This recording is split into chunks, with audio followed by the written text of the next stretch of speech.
HTML অধ্যায়ের খুবই গুরুত্বপূর্ণ একটা টপিক আইপি অ্যাড্রেস নিয়ে আজকে আমরা একটু ব্যাখ্যা করব।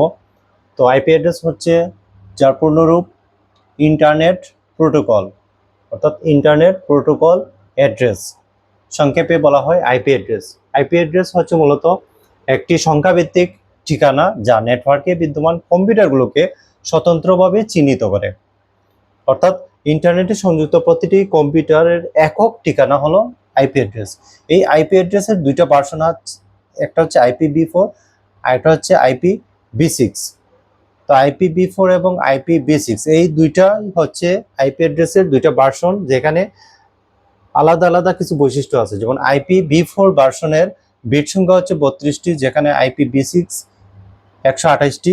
গ্রুপ সংখ্যা অর্থাৎ 4টি গ্রুপে বিভক্ত IPv4 আইপি অ্যাড্রেস, এবং IPv6 হচ্ছে 8টি গ্রুপে বিভক্ত। প্রতি গ্রুপে বিট সংখ্যা, যেখানে IPv4 এর 8টি করে এবং IPv6 এর 16টি করে বিট বিদ্যমান রয়েছে।